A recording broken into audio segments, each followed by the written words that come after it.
You got on the council having the balls to do something like this.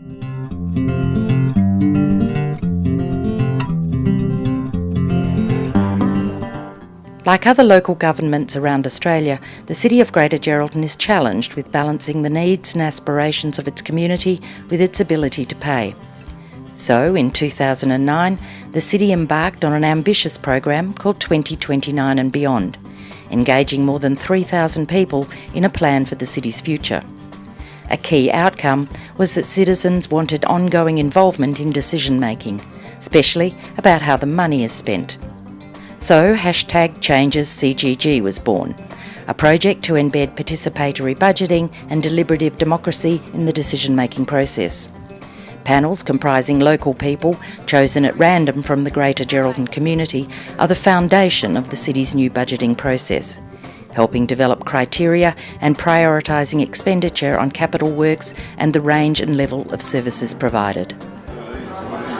Changes is really about putting some rigour around those aspirations in terms of what the community can afford to pay for and reasonably expect to be delivered over a period of time. We then want to get the community involved in setting the criteria to decide what projects we would do, but also to set the priority of which project comes first and which project comes last. And I guess that's how we got to where we are today.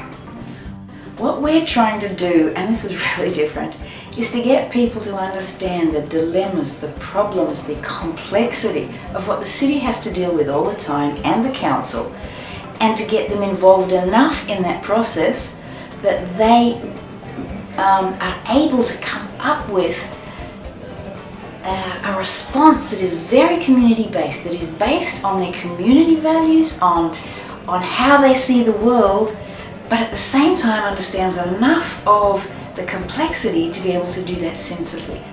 Historically, local governments have sort of locked away the capital works budgeting process to a degree, but City of Greater Geraldton has decided to basically open up the books and share the experience with the community and actually seek advice from the community as to how we should be evaluating our projects. So it's an incredible step forward, I think.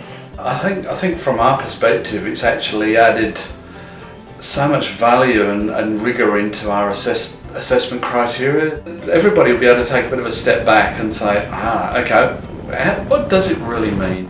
You're actually looking at it from a community perspective. You're actually trying to give a heart and soul to that local community.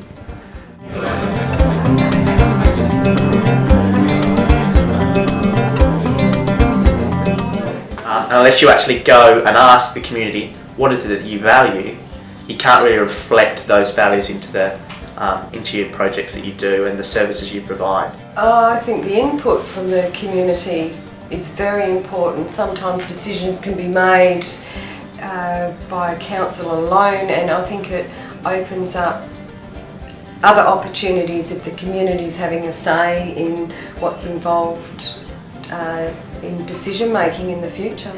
What was your first thoughts, Zoe, when you received the call? Well, with a sense of pride with the council, I could say, because it bridges the gap between the community and the council's workers. I was worried it'd be a bit like a mining safety meeting where the management basically say what they want and then you say what you want and then the management just do what they want anyway. So, but it's turned out to be very much the opposite of that. So it's reassuring to say the least. It's good. I had no idea of the enormity, nor the feeling of being involved, which I think is, to me, is one of the most important things. It's really good because you can tell that people want to know what you're thinking, and the questions that we've been given allow us to say what we think.